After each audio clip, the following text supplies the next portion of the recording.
Have you ever noticed yourself thinking things like, "This relationship is doomed," or "I'm not good enough"? That's toxic self-talk at work, and it's more damaging than you might think. When you continuously feed yourself negative thoughts about yourself or your relationship, it influences how you see and interact with your partner. You start expecting the worst, and this pessimism can lead to a great deal of needless anxiety and sadness. If your constant thoughts are that your partner doesn't care about you or that you're an awful partner, you'll approach every interaction with that kind of mindset. This may result in misunderstandings, increased disagreement, and an overall sense of unhappiness.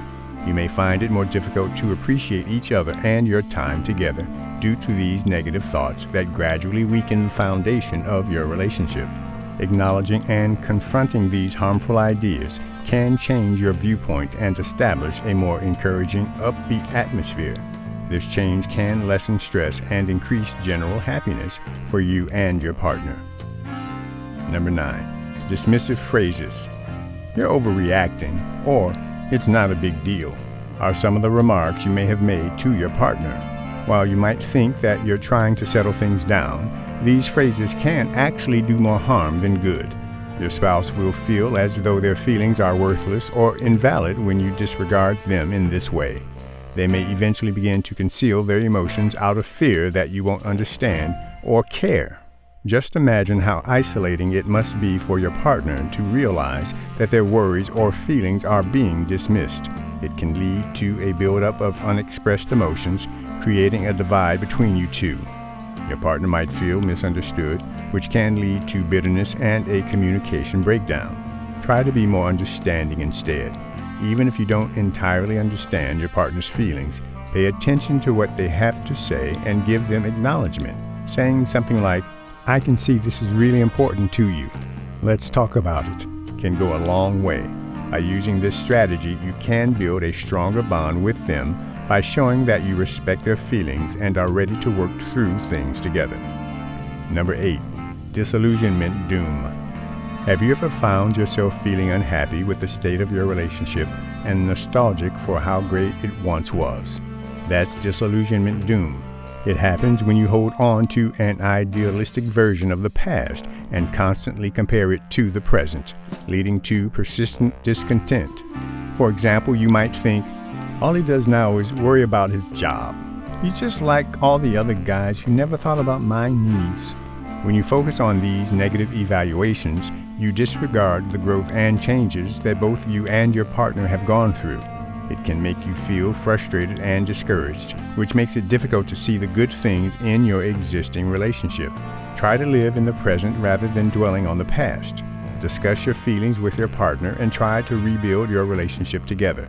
Every relationship changes throughout time, and embracing these changes as a couple can help you come up with fresh ideas for encouraging one another and maintaining your connection. Number 7. Head game gamble. Did you ever assume that the reason your partner was being nice to you was just so he could play golf this weekend? This is what we call the head game gamble. When you assume your partner had hidden reasons for their actions, it creates distrust and can lead to unnecessary conflicts. You begin to doubt their motives rather than being grateful for their kindness, which might damage your relationship's trust. How annoying it could be for your significant other to feel that they are constantly being questioned about their plans, making them feel like they can never do anything right. This kind of thinking sets up a cycle of doubt and defensiveness, making it hard to have open and honest communication. Try giving your partner the benefit of the doubt rather than making immediate conclusions. Ask them directly in a non-confrontational manner if you have any doubts about their motives. For example, "I notice you've been really sweet lately. Is everything okay?" This method helps clarify any misunderstandings and starts a conversation. By trusting your partner's actions at face value, you can develop a more positive and trusting relationship. Number 6. Overactive imagination. Have you ever imagined the worst-case situation without any solid proof? That's the result of having an overactive imagination. When your spouse has been distant lately, for instance, you could begin to believe that they are cheating even in a lack of actual proof. This kind of thinking can create a lot of unnecessary mistrust and anxiety in your relationship. This kind of uncontrolled imagination might result in extremely adverse consequences.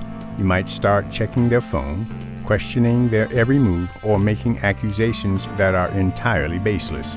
By creating an atmosphere of distrust and insecurity, this behavior stresses your connection and gives your spouse the impression that they are being unfairly judged. Try being open and honest with your partner rather than drawing hasty conclusions. If something is upsetting you, discuss it in a cool, collected manner. Ask questions rather than making accusations. For example, "I've noticed you've been a bit distant lately. Is everything okay?" In this way, you can deal with your worries without letting your imagination ruin your bond. Open communication and giving each other the benefit of the doubt are the cornerstones of trust. Number 5, emotional short circuits. Have you ever thought, "No one can possibly ever reason with her"? This is what we call an emotional short circuit. A good relationship depends on empathy and understanding, both of which are compromised when you think your partner's emotions are out of control. You're actually giving up on trying to understand your partner's emotions if you think in this way. This kind of thinking can result in frustration and a communication breakdown. Instead of expressing their emotions to you, your partner may bottle up their feelings if they feel ignored or invalidated. Try to approach your partner's emotions with kindness and compassion rather than thinking of them as unmanageable. Give them your whole attention and validation while they're upset. You may say something like, "I see that you're really upset right now, and I want to know what's going on."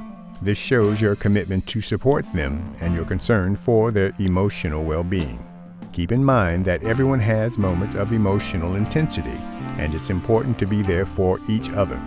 By fostering a positive and compassionate environment, you can strengthen your relationship and navigate emotional challenges together. Number 4, the blame game. Ever found yourself saying, "My life only sucks because of you"?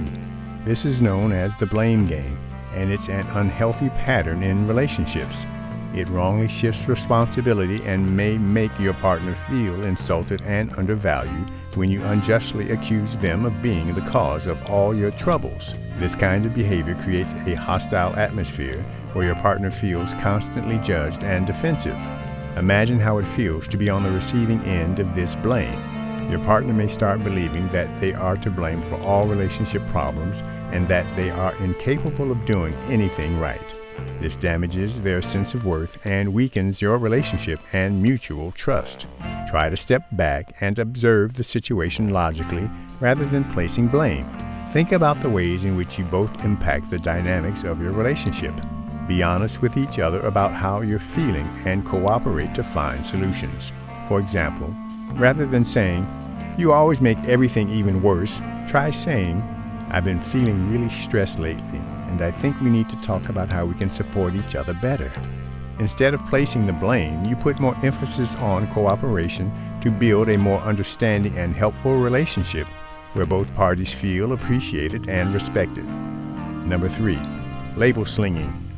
Have you ever found yourself labeling your partner as lazy or making other negative remarks about them?